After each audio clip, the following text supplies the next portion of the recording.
सभी को मुंडा मैथ्स पर स्वागत करता हूं। चलिए हम लोग इस वीडियो में बहुत ही बढ़िया कुछ क्वेश्चन का प्रैक्टिस करेंगे पार्टनर साहब, जो एसएससी में अक्सर पूछे जाते हैं और पूछे भी गए हैं। तो चलिएगा ध्यान से, सब आदमी थोड़ा सा अपने वीडियो को शेयर कीजिए और पार्टनर साहब लाइक कर दीजिए और अंत में जाते जाते कमेंट पक्का कीजिए कि आप सब आदमी को ऐसा क्वेश्चन कैसा लग रहा है। तो सबसे पहला क्वेश्चन कहता है किसी वस्तु को 425 रुपया में बेचने पर वही लाभ होता है जो 355 रुपया में बेचने पर वही हानि होता हो। तो कहता है उस वस्तु का क्रय मूल्य क्या होगा। सबसे पहले एक बात समझिएगा सब आदमी, इसका मतलब है कि 425 रुपया में बेचते हैं तो जितना रुपया का लाभ होगा उतने रुपया का हानि तब होगा जब 355 में बेचेंगे तब। तो अगर 425 से बेचेंगे तो 100 रुपया का अगर लाभ होता है तो 355 में बेचने पर 100 रुपया का लॉस होगा। तो एक बात समझिएगा सब आदमी, विक्रय मूल्य में यदि अंतर निकालना हो, यहाँ पे घटाएंगे तो 7 आ जाएगा। तो पार्टनर साहब विक्रय मूल्य में अंतर, लेकिन यहाँ पर अगर दो ठो रंग रहेगा तो इसको हमेशा हमेशा जोड़ के लिखेंगे, यानी x हो जाएगा 2x, यानी पार्टनर साहब x का मान हो जाएगा 35 रुपया। तो यहाँ पर आपके पास दो ठो ऑप्शन है क्रय मूल्य निकालने का। हम इस डाटा से भी निकाल सकते हैं और इस डाटा से भी निकाल सकते हैं। आप किसी भी डाटा से निकालिए, कोई दिक्कत नहीं है। तो 425 में बेचिए तो 35 रुपया लाभ कमा चुके हैं। 425 में बेचिए तो 35 रुपया लाभ कमा चुके हैं। तो क्रय मूल्य तभी आएगा जब 425 में से 35 घटा देंगे तब। तो घटाएंगे पार्टनर साहब तो हो जाएगा 390 रुपया इज द करेक्ट आंसर। तो ऐसा क्वेश्चन जब पूछे तो आप सब आदमी से एकदम यह सब क्लियर होना चाहिए। और पार्टनर साहब यह सब सेट आप जितना दिन प्रैक्टिस करेंगे बहुत ही फायदे में रहेंगे, बहुत फायदे में। अगला क्वेश्चन कह रहा है कि 30 मिनट एक दिन का कितना प्रतिशत है। 30 मिनट एक दिन का कितना प्रतिशत, पहले बात समझिएगा ध्यान से। ऊपर तो आपका हो गया 30 मिनट, एक दिन का कितना परसेंट है। तो पार्टनर साहब नीचे दिन लिखाएगा और यहाँ 100 से गुणा करेंगे, लेकिन नीचे दिन लिखते समय यह बात ख्याल रखना है कि नीचे टोटल दिन मिनट में रहना चाहिए भाई, क्योंकि यह मिनट में है ऊपर वाला। तो आप बताइए तो एक दिन में कितना घंटा, तो 24 घंटा। तो पार्टनर साहब यह 24 घंटा हो गया और एक घंटा में 60 मिनट, तो 24 घंटा में 24 गुणे 60 मिनट हो जाएगा। तो आपका यह मिनट, इतना मिनट का कई परसेंट है और यह मिनट आपका एक दिन के बराबर है। एक दिन में 24 घंटा और एक घंटा में 60 मिनट, तो 24 गुणे 60 मिनट हो गया। मिनट से मिनट खत्म मेरे भाई, 30 दूनी का 60 हो जाएगा। 2 से यहाँ हम 50 कह सकते हैं, यहाँ 2 से 12 कह सकते हैं, यहाँ 2 से 25 कह सकते हैं, यानी हम कह सकते हैं 12.5%। पार्टनर साहब देखिएगा, सॉरी 12 दूनी का 24, आपका बचेगा 1, 10 नहीं जाएगा पार्टनर साहब तो 0 कर देंगे। 12 बटे 96, यानी 2.08% is the correct answer. Option number C आपका हो जाएगा 2.09% इज द करेक्ट आंसर। 12 दूनी का 24 बचा 1, 10 नहीं जाएगा 100, 12 बटे 96 सही है पार्टनर साहब। अगर ऐसा क्वेश्चन पूछे तो आप सब आदमी से पक्का एकदम एग्जाम में बन जाना चाहिए। चलिए ध्यान से, तो अगला क्वेश्चन जो बहुत ही सुंदर है, कह रहा है कि दो संख्याओं में वह बड़ी संख्या कौन सी है जिसका गुणनफल 900 और जोगफल उनके अंतर से 30 अधिक है। पहले बात समझिएगा, दो ठो संख्या है, इसका गुणनफल दिया है भाई जी 900, ए बी यानी कि 900, और कहता है कि उनका जोगफल उनके अंतर से 30 अधिक है। यानी इस दोनों का अगर जोगफल करेंगे तो a प्लस बी हो जाएगा और अंतर करेंगे तो a माइनस बी हो जाएगा। तो कहता है कि जो यह जोगफल है उसके अंतर से 30 अधिक है, मतलब यह जोगफल इस अंतर से 30 अधिक है तो दोनों का अंतर 30 हो जाएगा मेरे भाई। तो आप यहाँ बात समझिए, आपको एक बात पकड़ना पड़ेगा कि आपका सबसे बड़ी संख्या कौन है। तो पार्टनर साहब बड़ी संख्या ना तो हम यहाँ से पकड़ सकते हैं और ना ही यहाँ से पकड़ सकते हैं, लेकिन यहाँ से पकड़ सकते हैं। यह अंतर बोला गया था और अंतर हमेशा हमेशा बड़का माइनस छोटका होता है। अगर यहाँ a माइनस बी करेंगे तो यहाँ बड़ा संख्या a मानेंगे, यदि b माइनस a किए रहते भाई तो बड़ा संख्या यहाँ b कहलाता। तो यहाँ a माइनस बी है तो आपका बड़ा संख्या यहाँ पर a कहला जाएगा। जब घटाएंगे तो हो जाएगा माइनस a और प्लस b। पार्टनर साहब a से a कट जाएगा, टू बी का मान हो जाएगा 30, तो बी का मान हो जाएगा 15। अगर बी का मान 15 बैठा देंगे तो 15 छक्का 90, यानी ए का मान हो जाएगा 60। और यही तो हमसे कह रहे हैं कि बड़ा संख्या बता दीजिए कितना होगा, तो 60 इज द करेक्ट आंसर। तो आप लोग सब आदमी एक बात समझिए कि जितना आप लोग प्रैक्टिस करेंगे उतना ही आगे जाएंगे। अगर आप प्रैक्टिस नहीं करते हैं तो आपका पार्टनर साहब पढ़ा हुआ एक ना एक दिन सब कुछ भूल जाएंगे। और ऐसे भी लॉकडाउन में लड़का लोग इतना ना सो रहा है भाई जी, अपने अस्तित्व को खो चुका है। इस लॉकडाउन में जितने भी बच्चे हैं वह अपने जमीर को भूल चुके हैं, वह अपने गरीबी को भूल चुके हैं। तो पार्टनर साहब, जो लड़का अपने अस्तित्व खो देगा, जमीर भूल जाएगा, गरीबी भूल जाएगा, तो वह इस कंडीशन में कैसे पढ़ेगा। तो हम लोग जो सेट का बैच चला रहे हैं, आप लोग का माइंड कितना भी डिस्टर्ब होगा, लेकिन आप प्रतिदिन अगर 30 से 40 मिनट का यह वीडियो देख लेते हैं तो आप हमेशा मैथ में अपडेट रहेंगे, हमेशा। इसीलिए आप सब आदमी एकदम आराम से प्रतिदिन 8 बजे रात में सेट का वीडियो देखिए। चलिएगा ध्यान से। तो अगला क्वेश्चन कह रहा है कि वह सबसे छोटी भिन्न बताइए जिसे 2.1/2, 3.1/3, 4.1/4 और 5.1/5 के योग में जोड़ा जाए ताकि वह पूर्णांक बन जाए।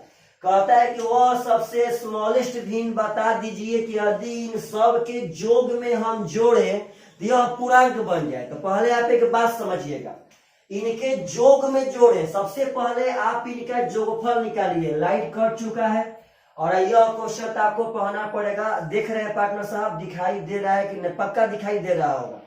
कहता है कितना में क्या जोड़े। तो पार्टनर साहब, इसका पहले तो योगफल निकालना पड़ेगा। योगफल निकालने के बाद न पता लगाएंगे कि इसमें क्या जोड़े कि यह पूर्णांक बन जाए। तो इस तरह का योगफल निकालने में सबसे पहले इसका पूर्णांक भाग जोड़ लीजिएगा। 5 4 9 9 3 12 12 2 यहाँ पे हो जाएगा 14। पहले बात समझना है, सबसे पहले पूर्णांक भाग जोड़ लेंगे। 5 4 9 9 3 12 12 2 14। अब उसके बाद 1/2 1/3 1/4 और 1/5 जोड़ेंगे पार्टनर साहब। तो अगर 1/2 देखिए यही जोड़ते हैं डायरेक्ट। अगर 2 3 4 5 का हम लोग एलसीएम लेंगे तो एलसीएम हो जाएगा 60। यहाँ करेंगे तो 2 से पार्टनर साहब 30 हो जाएगा, 30 से कम 30। यहाँ 3 से 20 हो जाएगा भाई जी। यहाँ 4 से 15 हो जाएगा, यहाँ 5 से 12 हो जाएगा। तो यहाँ जब जोड़ेंगे तो आएगा बढ़िया से 14 प्लस 30 20 50 50 15 65 और 65 12 मेरे भाई जी यहाँ 77 आ जाएगा। 77/60।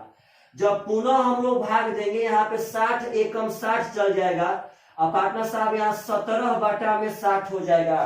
तो यह 14 1 15 पूर्णांक 17/60 हो जाएगा।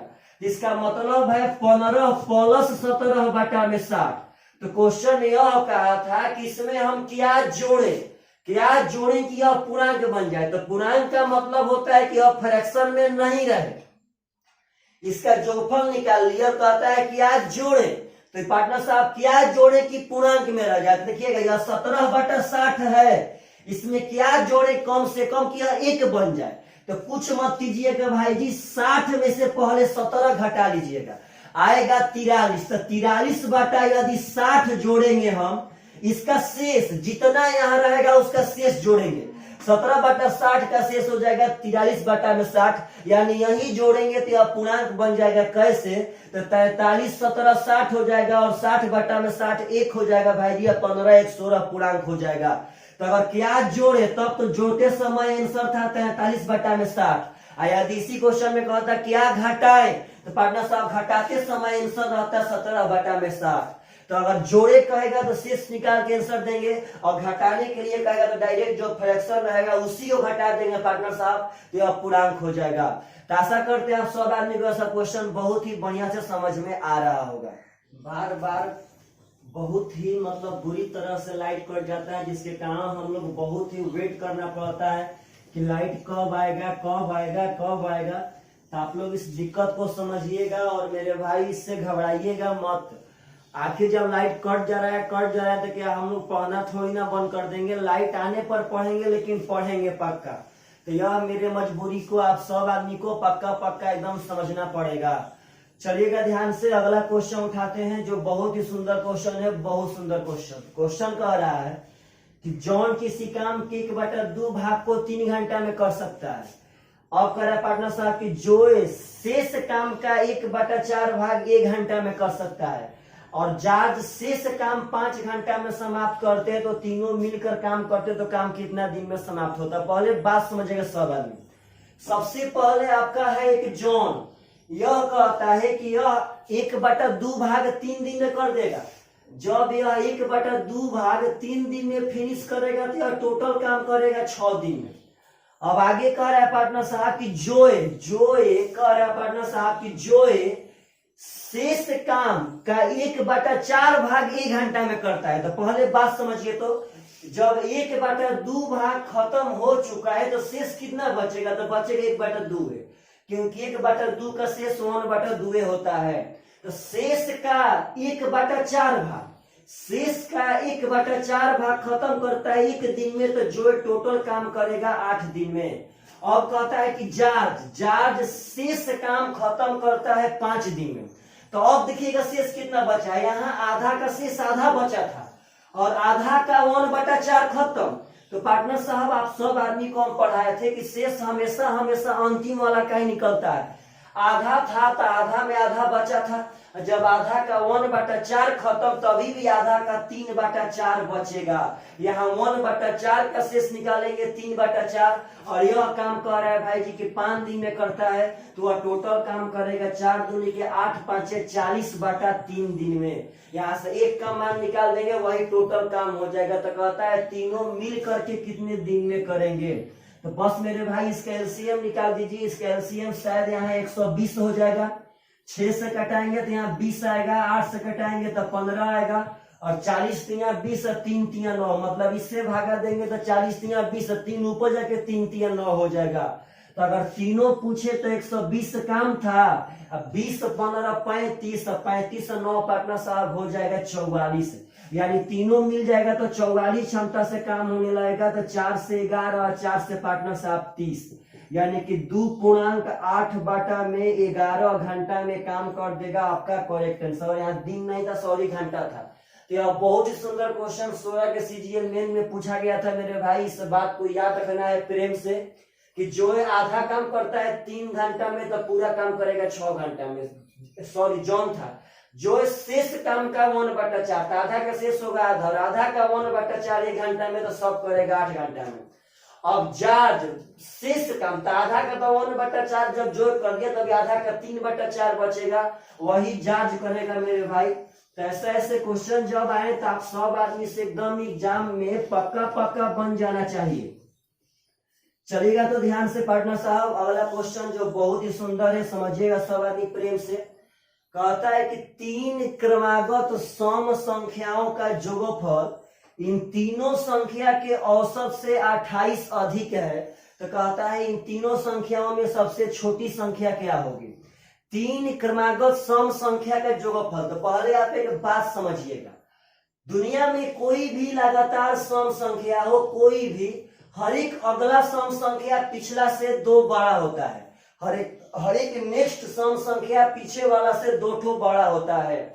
तो अगर पहला संख्या सम संख्या x मानेंगे तो अगला सम संख्या x+2 होगा, और इसका अगला सम संख्या x+4 होगा। तो कह रहा है पार्टनर साहब कि तीनों का जोगफल तीनों के औसत से 28 अधिक है। अगर तीनों को जोड़ेंगे तो आ जाएगा 3x+6, तो तीनों का जोगफल हो गया, और तीनों के औसत। तो पार्टनर साहब यदि संख्याएं लगातार होती हैं तो उनका औसत उनका बीच वाला टर्म होता है, इसका औसत है x+2। और क्वेश्चन ही कहता है मेरे भाई कि उनका जोगफल उनके औसत से 28 अधिक है, इसका मतलब इसका अंतर हो जाएगा 28, यानी यहाँ -x और -2 होगा। तो यहाँ घटा देंगे तो 2x आएगा मेरे भाई, यहाँ +4 बराबर 28, यानी 2x का मान हो जाएगा यहाँ से 24, x का मान हो जाएगा 12। तो आपसे कहता है कि सबसे छोटी सम संख्या क्या होगी? तो सबसे छोटी सम संख्या आपका 12 है, क्योंकि अगला संख्या तो 14 हो जाएगा, उससे अगला संख्या पार्टनर साहब 16 हो जाएगा। तो ऐसा क्वेश्चन पूछे तो आप इस तरह से बहुत ही आसान बना सकते हैं। ऐसे यहाँ पे आप बेकार का अपना दिमाग लगाते रहते मेरे भाई, और क्वेश्चन नहीं बनता। अगला क्वेश्चन समझिएगा सब आदमी। तो कह रहा है कि यदि दूसरे वर्ष में एक निश्चित राशि पर प्राप्त चक्रवृद्धि ब्याज 250 रुपया है, तो तीसरे वर्ष के लिए उसी राशि पर 12% ब्याज दर से चक्रवृद्धि ब्याज क्या होगा। मेरे भाई दूसरा साल का चक्रवृद्धि ब्याज 250 दिया और तीसरा साल का चक्रवृद्धि ब्याज पूछ रहा है। तो आप सब आदमी को हम बताए थे कि अगर दूसरा साल का चक्रवृद्धि ब्याज देवे और तीसरा साल का चक्रवृद्धि ब्याज पूछे तो बस रेट के होल वैल्यू का एक बार सीधा गुणा कर दीजिए, आपका वहां पे आ जाएगा। तो 12% का मतलब होता है 3/25। कैसे निकाले? तो 4% होता है 1/25, तो 12% चढ़ती आई 12, तो पार्टनर साहब 3/25।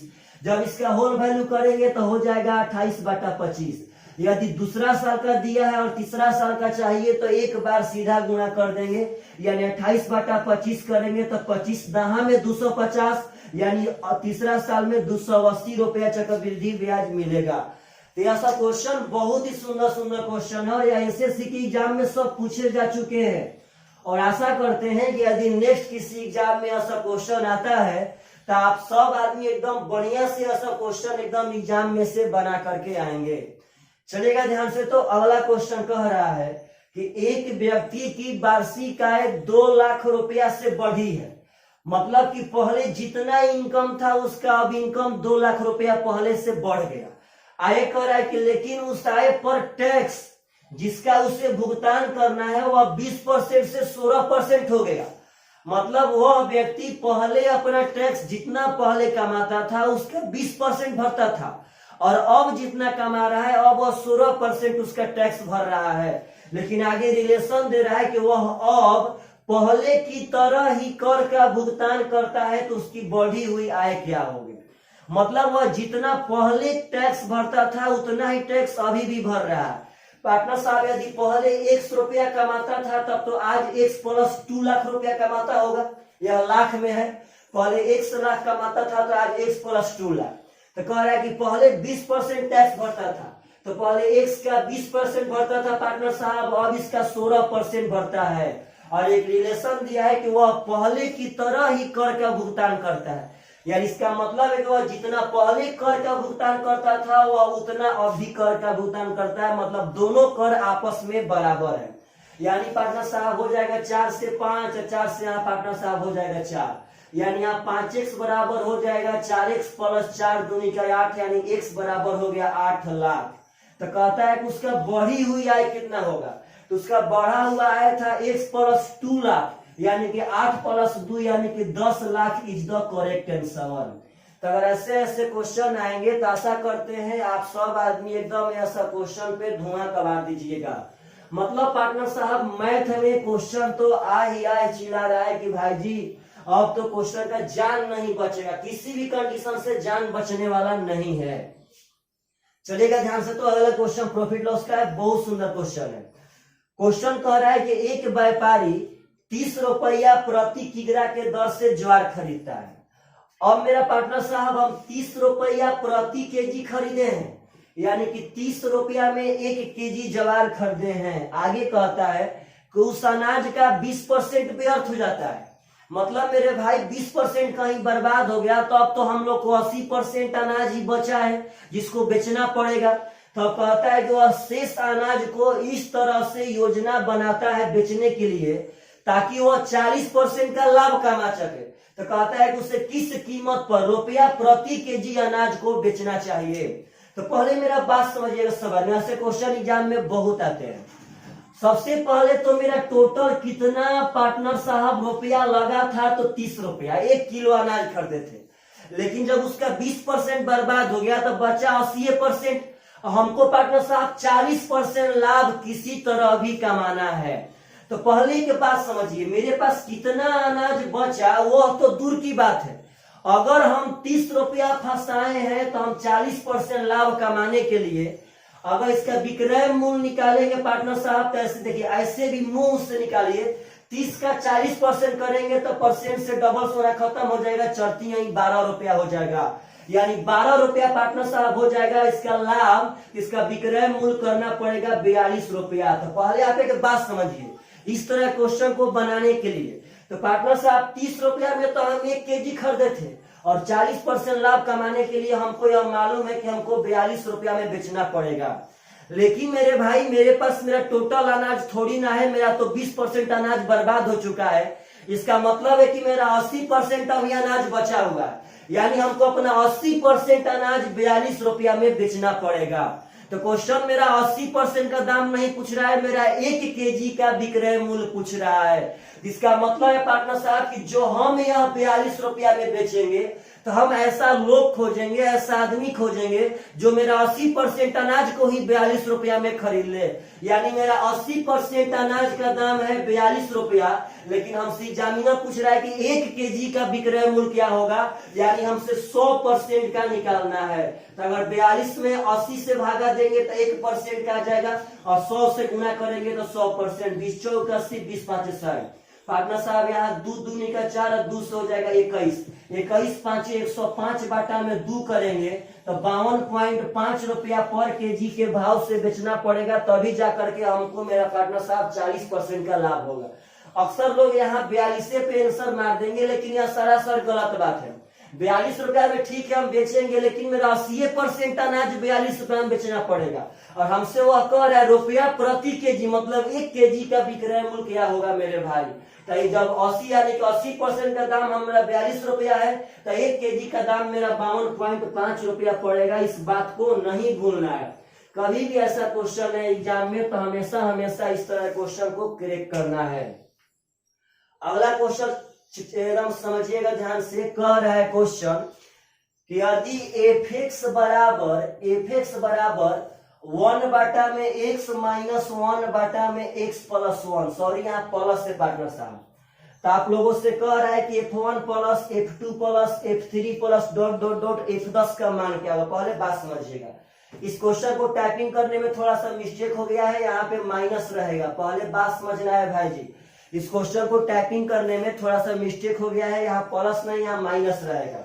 हम लोगों से मान पूछा है कि f1 प्लस f2, ऐसे ही करते करते f3 मतलब प्लस f4, और कहां तक गया है मेरे भाई, तो कह रहा है कि f10 तक का मान बता दीजिए क्या होगा। तो सबसे पहले आप लोग एक बात समझिए, इसका यह पैटर्न है। इसका मतलब है कि यहाँ पे जो भी रहेगा वह एक बार 1 के बाटा में आएगा और तब जाके 1 के बाटा में एक बार जोड़ के घटाना पड़ेगा। मतलब अगर यहाँ 1 रहे तो यहाँ भी 1 और यहाँ भी 1 लिखेंगे। इसका मतलब पार्टनर साहब यह पैटर्न है। अगर यहाँ 5 रखेंगे तो 1 बाटा में 5 और माइनस 1 बाटा में 6 करना पड़ेगा। तो अगर यहाँ f1 है तो 1 बाटा में 1 और माइनस 1 बाटा में हो जाएगा यहाँ पे 2। पार्टनर साहब f1 का मान हम लोग बैठा दिया, अब f2 का मान बैठा रहे हैं। अगर यहाँ 2 बैठाएंगे तो 1 बाटा में 2 हो जाएगा, माइनस 1 बाटा में 2 जोड़ 1 पार्टनर साहब यहाँ 3 हो जाएगा। अगर यहाँ f3 का मान बैठाएंगे तो यहाँ 1 बाटा में 3 हो जाएगा और माइनस 1 बाटा में 3 जोड़ 1 यानी कि 4 हो जाएगा। मतलब यह बस पार्टनर साहब पैटर्न है। अगर 4 है तो यहाँ 1 बाटा 4 होगा, माइनस 1 बाटा में 5। ऐसे ही पार्टनर साहब डॉट डॉट, अगर 10 है तो 1 बाटा में 10 माइनस 1 बाटा में 11। जब आप सब आदमी अपना नजर दौड़ाएंगे तो ध्यान दीजिएगा, पहले माइनस वाला तो प्लस वाला कट रहा है। यहाँ पे डायरेक्ट एक पैटर्न पे सेट हो गया, पहले माइनस तब प्लस, पहले माइनस तब प्लस, पहले माइनस तब प्लस, पहले माइनस, तभी बीच में बहुत सारी संख्याएं हैं तो प्लस प्लस करते जाएगा। तो यहाँ बात समझिएगा, यहाँ प्लस 1/10 है। इसका मतलब है भाई जी कि प्लस बाद में आ रहा था, माइनस पहले आ रहा था। यानी जब यहाँ प्लस 1/10 है तो यह कंफर्म है कि इसके आगे माइनस 1/10 होगा और उस माइनस 1/10 से यह प्लस 1/10 कट जाएगा। तो यह माइनस 1/11 पार्टनर साहब नहीं कटेगा। क्यों? क्योंकि माइनस इसके बाद प्लस आता, इसके बाद जब प्लस आता तो उधर पार्टनर संख्या ही नहीं लेना है, यानी माइनस 1/11 वहां पे बच जाएगा। तो यहाँ 1 बचा है और वहां माइनस 1/11 बचा है, तो 11 एकम 11 और माइनस 1 10/11 आपका करेक्ट आंसर हो जाएगा। तो मेरे भाई जब ऐसा क्वेश्चन पूछेगा तो आप लोग पक्का एकदम बनाने का कीजिए कोशिश। यह सब क्वेश्चन बहुत ही सुंदर सुंदर क्वेश्चन है और ऐसे क्वेश्चन कभी भी एग्जाम में आए तो आप सब आदमी के एकदम पक्का बना करके आना है। चलिएगा ध्यान से। तो अगला क्वेश्चन कह रहा है मेरे भाई, समझिएगा प्रेम से सब आदमी, कि यदि n बराबर, क्वेश्चन कह रहा है कि यदि n बराबर 3 के पावर 14 प्लस 3 के पावर 13 माइनस 12 है तो n का सबसे बड़ा अभाज्य गुणनखंड क्या होगा। पार्टनर साहब ऑप्शन में है, option number A 11, option number B 79, option number C 13, option number D 73। यह सब में पार्टनर साहब कहता है कि इसमें से कौन इसका सबसे बड़ा अभाज्य गुणनखंड है। मतलब यह गुणनखंड है, अभाज्य संख्या तो चारों है, तो गुणनखंड का मतलब होता है कि इसका वही गुणनखंड होगा जो इसको पूरा पूरा काट देगा। इसमें से कोई भी संख्या यदि इस संख्या को पूरा पूरा काट देगी तो वह इसका गुणनखंड हो जाएगा। तो आप पहले बात समझिएगा, क्वेश्चन 18 सीजीएल मेन में पूछा गया था और यह बहुत ही सुंदर क्वेश्चन है, बहुत सुंदर। चलिए तो सबसे पहले अगर यहाँ हम लोग ध्यान से देखेंगे तो यहाँ 3 के पावर 13 कॉमन है पार्टनर साहब। जब 3 के पावर 13 कॉमन लेंगे तो यहाँ 13 को 3 जब कॉमन ले लिए तो अभी एक तो 3 बचेगा। और यहाँ पार्टनर साहब जब 13 के 13 3 कॉमन ले लिए तो यहाँ 1 बचेगा, माइनस 12 जो कहते हैं। अब एक बात समझिएगा सब आदमी, यह आपका 4 हो गया भाई जी और यहाँ 12 है, तो हम यहाँ डायरेक्ट 12 कॉमन लेते हैं। एक बात समझना है प्रेम से, अगर डायरेक्ट पार्टनर साहब यहाँ से हम 12 कॉमन लेंगे डायरेक्ट, तो यहाँ तो भाई जी 12 का 1 बच जाएगा, इसमें कोई शक नहीं था। लेकिन यहाँ समझिएगा हमको 12 कॉमन लेना है, तो यहाँ से 1 तो 4 बाहर निकालेंगे और इसमें से 1 तो 3 बाहर निकालेंगे तो 4 3 12 बाहर निकल जाएगा। 1 तो यह वाला 4 निकाल लिए और 13 तो 3 में से 1 तो 3 निकालेंगे पार्टनर साहब तो 12 कॉमन आ जाएगा। तो 4 बाहर आ ही गया, 1 तो 3 आ जाएगा तो यहाँ 3 के पावर 12 बच जाएगा। तो अब एक बात समझिए, अब इसके आगे क्वेश्चन पे आगे कैसे बढ़े तो बोलिए तो 3 के कितने पावर तक आप सब आदमी को याद है। तो अक्सर लड़का सबको 3 के पावर 6 729 याद रहता है पार्टनर साहब। तो अगर इसको हम लोग सेट करना चाहेंगे तो इसको हम कह सकते हैं 3 के पावर 6 के पावर 2 और माइनस 1 के पावर 2, मान में अंतर नहीं आएगा। यहाँ पे 6 दूनी के 12 आपका सेट हो गया है पार्टनर साहब। यह 12 जो कहते हो इसका मतलब है 729 का स्क्वायर माइनस 1 का स्क्वायर। या आप लोग यदि बढ़िया से अपना माइंड मेकअप करेंगे तो एक बात आप सब आदमी को याद आ जाएगा कि ए स्क्वायर माइनस बी स्क्वायर का फॉर्मूला होता है ए प्लस बी इंटू ए माइनस बी। यानी पार्टनर साहब जब ए प्लस बी करेंगे तो यहाँ 730 हो जाएगा और जब ए माइनस बी करेंगे तो यहाँ 728 हो जाएगा। यानी पार्टनर साहब यही संख्या थी जो हम लोग तोड़ के इतना के रूप में ला दिए। तो इसमें से जो सबसे बड़ी अभाज्य संख्या इसको काट देगी वही उसका गुणनखंड हो जाएगी। तो पार्टनर साहब इसमें सबसे बड़ा देखिए 79 है, तो 79 इसमें से किसी को नहीं काटेगा, यह कन्फर्म है, यह खत्म। हमको सबसे बड़ा खोजना है। हो सकता है कि 11 भी काटे, 13 भी काटे और 73 भी काटे, तो हमको सबसे बड़ा अभाज्य गुणनखंड बताना है। तो उस कंडीशन में हम सब आदमी को 73 आंसर मारना पड़ेगा। तो पार्टनर साहब देखिए 73 इस संख्या को पूरा पूरा काट देगा। यह तीनों का गुणनफल मिला करके एक संख्या होगा। तो 73 दहा में 730 पार्टनर साहब कट जाएगा। तो 73 आपका सबसे बड़ा अभाज्य गुणनखंड है इस संख्या का, क्योंकि 73 इसको पूरा पूरा काट रहा है। अगर 73 पूरा पूरा काट रहा है तो वह गुणनखंड हो जाएगा। पार्टनर हो सके कि 13 भी काटे, लेकिन 13 भी गुणनखंड है, लेकिन एग्जामिनर हम लोगों से पूछा है कि सबसे बड़ा अभाज्य गुणनखंड का मान बताइए क्या होगा। तो सबसे बड़ा अभाज्य गुणनखंड यहाँ पे 73 आप लोगों को दिखाई दे रहा है। तो ऐसा क्वेश्चन कभी भी आए एग्जाम में तो मत भूलिएगा और ऐसे क्वेश्चन को हमेशा एग्जाम में से बना के आइएगा। चलिएगा ध्यान से मेरे भाई, यह सब क्वेश्चन बहुत ही सुंदर क्वेश्चन है, बहुत सुंदर लाजवाब क्वेश्चनों में यह सब क्वेश्चन का गिनती आजकल हो रहा है। अगला क्वेश्चन बहुत सुंदर है, समझिएगा।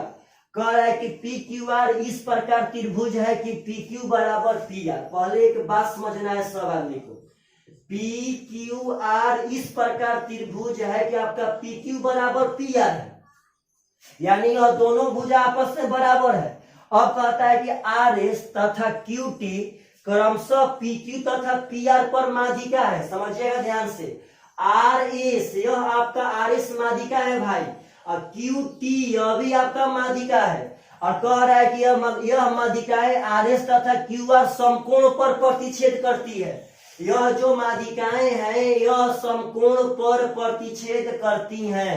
तो आप लोगों से मान पूछा है कि पी क्यू बटा में क्यू आर का होल स्क्वायर बता दीजिए क्या होगा।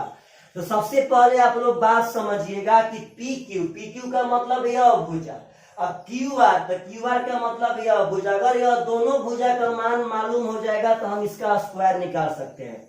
तो आप सब आदमी को एक थ्योरम याद रहना चाहिए कि दुनिया के किसी भी त्रिभुज में यदि दो माध्यिकाएं एक दूसरे पर लंब हो, यदि दो माध्यिकाएं एक दूसरे पर पार्टनर साहब लंब हो, एक दूसरे पर समकोण पर प्रतिच्छेदित करती है, तो पार्टनर साहब एक बात समझिएगा कि जिस भुजा पर यह माध्यिका खींचा जाएगा, जिस भुजा पर माध्यिका खींचा जाएगा उन भुजाओं का वर्गों का योग, यानी कि ए बी स्क्वायर प्लस यहां से हो जाएगा ए सी स्क्वायर, उन भुजाओं के वर्गों का योग शेष तीसरा भुजा के वर्ग के 5 गुने के बराबर होता है। यह त्रिभुज का बहुत ही झकास गुण है कि किसी भी त्रिभुज में यदि दो ठो माध्यिकाएं समकोण पर प्रतिच्छेद कर जाएं, तो जिन भुजा पर माध्यिका खींची जाएंगी उन भुजा के वर्गों का योग, उन भुजा के वर्गों का योग शेष तीसरा भुजा के वर्ग के 5 गुना के बराबर होगा। तो पार्टनर साहब देखिएगा, यहाँ तो भुजा मालूम भी नहीं था, तो हम क्या करते हैं कि जब यह दोनों बराबर था तो इसको एक मानेंगे तो इसको भी एक मानना पड़ेगा, किसी तर्ज पे हम निकाल देते हैं। समझिएगा, तो जिस भुजा पर माध्यिका खींची जाएगी, तो एक तो इस भुजा पर खींचा गया है, एक तो इस भुजा पर, तो ये दोनों भुजा के वर्गों का योग, तो एक स्क्वायर प्लस एक स्क्वायर बराबर शेष तीसरा भुजा के वर्ग के 5 गुना, यानी पार्टनर साहब यहाँ क्यू आर स्क्वायर के 5 गुना के बराबर हो जाएगा। तो यहाँ जोड़ेंगे तो 2 आएगा और 2 बटा में 5 बराबर क्यू आर स्क्वायर हो जाएगा मेरे भाई। यहाँ समझिएगा, तो पी क्यू का स्क्वायर, तो पी क्यू के स्क्वायर का मान 1 का स्क्वायर हम 1 कह सकते हैं, पी क्यू का स्क्वायर 1 का स्क्वायर 1 कह सकते हैं। और बटा में क्यू आर का स्क्वायर, क्यू आर का स्क्वायर का डायरेक्ट मान दिया है 2 बटा में 5, जब यहाँ 2 बटा में 5 बैठा देंगे तो 5 ऊपर चल जाएगा, तो 5 बटा में 2 इज द करेक्ट आंसर। यह थ्योरम बहुत ही इंपॉर्टेंट था। तो पार्टनर साहब जब भी ऐसे ऐसे क्वेश्चन एग्जाम में आए तो आप सब आदमी से पक्का बन जाना चाहिए। तो प्लीज मेरे दोस्तों जाते जाते कमेंट पक्का कीजिए कि आप सब आदमी को यह सब वीडियो कैसा लग रहा है, आप लोग को सेट चलाने से फायदा हो रहा है कि नहीं हो रहा है। चलिएगा मेरे भाई, बाय बाय, टेक केयर।